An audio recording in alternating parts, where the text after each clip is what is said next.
కేసీఆర్ బాధపడుతుండు. ఒరేసుకుంటే ఆనాడు ఉరి అన్నాడు, అవునా? ఒరేసుకుంటే ఉరేసుకున్నట్టే అని కేసీఆర్ ముఖ్యమంత్రిగా మాట్లాడిండా లేదా? అలాంటి చంద్రశేఖర్ రావు ఆయన 150 ఎకరాల ఫామ్ హౌస్లో ఒరేసుకుంటే ఆ వివరాలన్నీ బయటపెట్టి బండారం బయటపెట్టి బండకేసాయల్లో కొట్టిన. ఇవాళ బాజాబ్తా తెలంగాణ సమాజం 66 లక్షల ఎకరాలల్లా 1,53,00,000 మెట్రిక్ టన్నుల వరి ధాన్యాన్ని స్వతంత్రం వచ్చినప్పటి నుంచి ఈ రోజు వరకు ఏ రాష్ట్రం, ఉమ్మడి రాష్ట్రం ఆంధ్రప్రదేశ్లో కూడా 23 జిల్లాలు ఉన్నప్పుడు కూడా ఇంత పంట రాలే.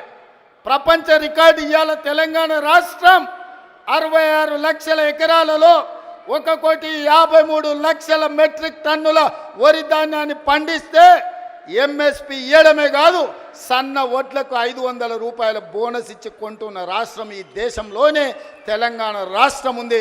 రైతులను ఆదుకున్న ప్రభుత్వం ఇందిరమ్మ రాజ్యంలో ప్రజా ప్రభుత్వం అని నేను చెప్పదలుచుకున్నా.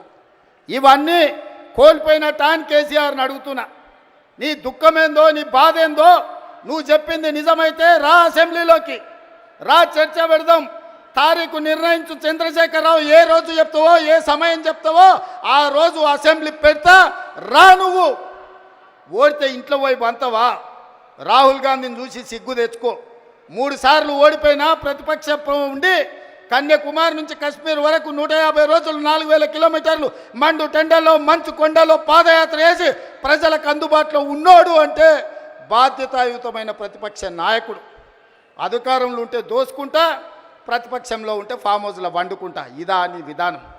నిజంగానే ప్రజలు కష్టాలలో ఉంటే ఫామ్ హౌస్లో గాడిది పండ్లు దొమ్ముతున్నావా? రా, ప్రజల్లోకి వచ్చి మాట్లాడు. ప్రతిపక్షంగా ఏం సూచన చేస్తావో చెయ్యి ప్రభుత్వానికి. మేము వినడానికి సిద్ధంగా ఉన్నాం. నువ్వు లేవనెత్తిన అంశాలు సహేతుకమైనవైతే సరిదిద్దడానికి సిద్ధంగా ఉన్నాం. నువ్వు రావు. ఆ చిల్లరగాళ్ళని ఇద్దరిని ఊరి మీదకి వదిలిండి, అది చూసిన ఆంబోతులాగా.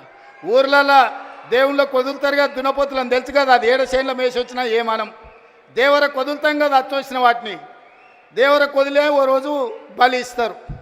ఆ ఇద్దరిని అచ్చోసిన వాళ్ళలాక ఊరి మీదకి వదిలి ఈరోజు ఏది పడితే అది మాట్లాడుతారు. ఏమన్నా అర్థం పర్థం ఉందా? ఒక్కసారి ఆలోచన చేయండి మిత్రులారా. ఇంకా ఆ పక్కన లావు మనగాళ్ళు లడాయిపోతే వెనకాల 3 నూకుడు మనగాళ్ళంట. ఆయన కిషన్ రెడ్డి అనట, ఆయన ఇంకొక ఆయన ఉన్నాడు. కేటీఆర్ ముందు రోజు మాట్లాడతాడు, రెండో రోజు కిషన్ రెడ్డి మాట్లాడతాడు. మనం గుజరాత్లో Sabarmati river development front Modi గారు అభివృద్ధి చేస్తే సప్పట్లు కొడతాడు. మా మోడీ చూడు గుజరాత్లో గొప్పగా చేసిండని. కానీ అదే Musi river development front Hyderabad నగరంలో ప్రపంచానికి ఆదర్శంగా ఉండేట్టుగా మనం చేద్దామంటే వద్దు, నేను అడ్డం పడుకుంటా అంటాడు. నేనన్నా నువ్వు మోడీ గులాంవా, గుజరాత్ గులాంవా, ఎందుకు అడ్డం పడుతున్నావని. సిగ్గు లేకుండా నేను మోడీ గులాంని అంటుండు. ఆయన నన్ను అంటుండు సోనియమ్మకు నువ్వు గులాంవా అని. నేను ఒక్క మాట ఈ వేదిక మీద నుంచి స్పష్టంగా చెప్పదలుచుకున్నా. 60 ఏళ్ళ ఆకాంక్ష, 1200 మంది బిడ్డల ఆత్మ బలిదానాలు జరిగిన తెలంగాణ రాష్ట్రం రాకపోతే, కన్న తల్లిగా గొప్ప మనసుతో ఆంధ్రప్రదేశ్లో పార్టీ చచ్చిపోయినా ఈ తెలంగాణ రాష్ట్రాన్ని ఇచ్చిన సోనియమ్మ మా అమ్మ, సోనియమ్మ మా అమ్మ, మా 4 కోట్ల తెలంగాణ బిడ్డలకు కన్న తల్లి.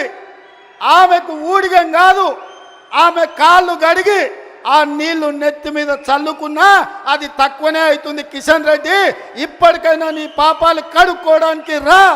సోనియమ్మ కాళ్ళు గడిగి మన ఇద్దరం నెత్తి మీద చల్లుకుంటే మోడీకి ఊడిగం చేసినందుకు కొంతైనా నీకు ప్రక్షాళన జరుగుద్ది అంటున్నా.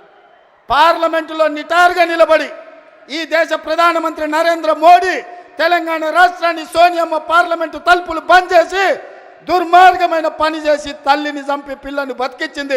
తెలంగాణ రాష్ట్ర ఏర్పాటునే అపహాస్యం చేసిన నరేంద్ర మోడీ తెలంగాణ ద్రోహి. అలాంటి తెలంగాణ ద్రోహికి నువ్వు బానిసవై గులామువై నువ్వు గుజరాత్ పోతే నువ్వు గుజరాత్ పోయి గార్దులను కాసుకో. కిషన్ రెడ్డి, ఈ తెలంగాణలో ఒక్క నిమిషం కూడా నీకు ఉండడానికి అర్హత లేదని నేను చెప్పదలుచుకున్నా. ఇన్ని రోజులు నువ్వు అంటే గౌరవ మర్యాద ఉండే, అందుకే మాట్లాడేటప్పుడు ఆచితూచి మాట్లాడేటోని కిషన్ రెడ్డి గురించి.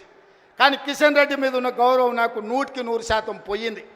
తెలంగాణ రాష్ట్ర ఏర్పాటుని వ్యతిరేకించి తెలంగాణ రాష్ట్ర పౌరుషాన్ని అవమానించిన నరేంద్ర మోడీకి నువ్వు గులాంగా మారినవంటే నువ్వు తెలంగాణ బతకడానికి అర్హత కోల్పోయినావు. కిషన్ రెడ్డి తట్టపెట్ట సర్దుకొని నడువు గుజరాత్కు, నువ్వు ఆన్ని పోయి గులాంగిరి చేసుకో.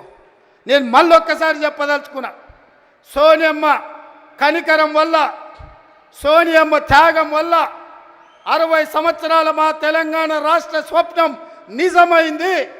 ఇవాళ సోనియమ్మకి ఎంత చేసినా తక్కువే. ఆ సోనియమ్మ కాళ్ళు గడిగి నెత్తి మీద చల్లుకోవడానికి మేమందరం సిద్ధంగా ఉన్నాం. ఇది అవమానంగా కాదు, ఆత్మ గౌరవంగా మేము భావిస్తున్నాం. కిషన్ రెడ్డి, ఆ తల్లే లేకపోతే ఈ తెలంగాణ రాష్ట్రమే లేదు. ఈ తెలంగాణ రాష్ట్రంలో ఆత్మ గౌరవంతో ఇంత వేలాది మంది మనం సభ జరుపుకునేటోళ్ళం కాదు. కిషన్ రెడ్డి, ఇప్పటికైనా తెలుసుకో, ఉద్యోగం మోడీ ఇచ్చిండు అనుకుంటున్నామేం, నీకు ఉద్యోగం ఇచ్చింది సికింద్రాబాద్ ప్రజలు. నీ ప్రజలకు కృతజ్ఞతగా ఉండు, నీ ప్రాంతానికి కృతజ్ఞతగా ఉండు. నీ ప్రాంత ఆత్మగౌరవాన్ని కాపాడలేనోడు ఇవాళ కాలేజీ ఉండుంటే ఈ కిషన్ రెడ్డిని, కేసీఆర్ను పొలిమేరలు దారి వరకు ధర్మమని చెప్పుండేవాడు. మనవాడే ద్రోహం చేస్తే పాతరేయండి, పక్కవాడు వస్తే పొలిమేరలు దాటించండి అని. ఇవాళ మిమ్మల్ని పాతరేసినా కూడా తప్పు లేదు కాలేజీ స్ఫూర్తిగా. చివరగా జయశంకర్ గారు 10 ఏళ్ళు కేసీఆర్కు సిద్ధాంతకర్తగా జయశంకర్ సార్ పేరు చెప్పుకున్నాడు. చివరికి ఆయన సొంత ఊరు అక్కంపేటను కూడా రెవెన్యూ విలేజ్గా చేయలే. నేను ఇందిరమ్మ రాజ్యం ప్రజాప్రభుత్వం ఏర్పడ్డాక జీవో ఇచ్చి జయశంకర్ గారి ఊరిని రెవెన్యూ విలేజ్గా మార్చి జయశంకర్ గారి ఆత్మగౌరవాన్ని నిలబెట్టడానికి ప్రయత్నం చేసింది మా ప్రభుత్వం. ఇదా తెలంగాణ కోల్పోయింది? చంద్రశేఖరరావు, నేను నిన్ను అడుగుతున్నా, ఆడబిడ్డలకు ఉచిత బస్సు ఇస్తే తెలంగాణ కోల్పోయిందా? ఆర్టీసీ డ్రైవర్లతో ఇందిరా పార్క్ దగ్గర ధర్నా చేపిస్తావా? నీ కొడుకు ఆవారగాన్ని ఆడికి పంపించి వాడు కాక్యాంగ్ చేసుకుంటాడు. వాడు రామారావా నాకు అర్థం కాలే. కాక్యాంగ్ చేసుకొని ఆటోలో తిరుగుతా ఆయన ఆటో రాముడు అయిపోతాడంట. కొంచెమన్నా సిగ్గు ఉండాలనే తెలంగాణ సమాజం ఏమనుకుంటుందని. ఇంత సిగ్గుసేరని తప్పిపోతారా 10 నెలలకే? ఇట్లాంటి నేను ఎవరిని చూడలే.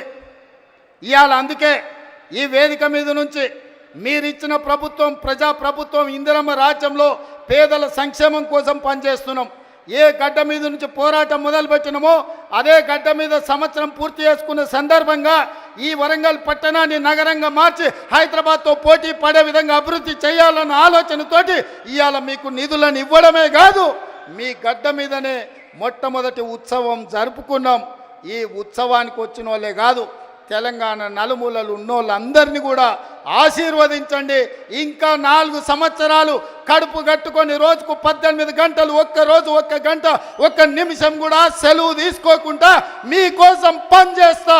ఆఖరి శ్వాస వరకు, చివరి రక్త పొట్టు వరకు ఈ 4 కోట్ల తెలంగాణ బిడ్డల కోసమే నేను అంకితమై కేసీఆర్ అనే మొక్కను మళ్ళీ మొలవనియని తెలంగాణ రాష్ట్రంలో రాసి పెట్టుకోండి.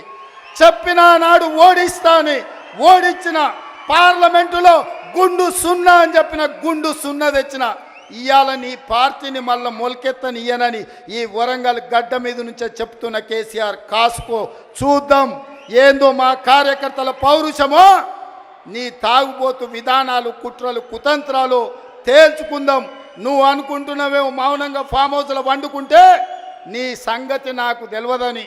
నీ ముందు తెలుసు, నీ వెనక తెలుసు, నీ ఉపాయం తెలుసు, నీ ఉబలాటం తెలుసు. అన్నిటికీ కుక్క కాటుకు చెప్పు దెబ్బ అనే మందు నా దగ్గర సిద్ధంగా ఉంది. తప్పకుండా నీకు పెడతా. రా అసెంబ్లీకి. మళ్ళొక్కసారి చెప్తున్నా, రాబోయే స్వామి అసెంబ్లీకి రా. చూస్తుందా ఎవడో ఇస్తే రాలే కుర్చీలకు. తొక్కుకుంటూ వచ్చిన కుర్చీలో నిన్ను తొక్కుకుంటూ వచ్చిన గుర్తు పెట్టుకో. రా అసెంబ్లీకి, మాట్లాడదాం, తేలుద్దాం. సిద్ధంగా ఉన్నా తారీఖు పెట్టు, సమయం పెట్టు, వచ్చి చెప్తా బిడ్డ నీ సంగతి. ధన్యవాదాలు సోదరులారా.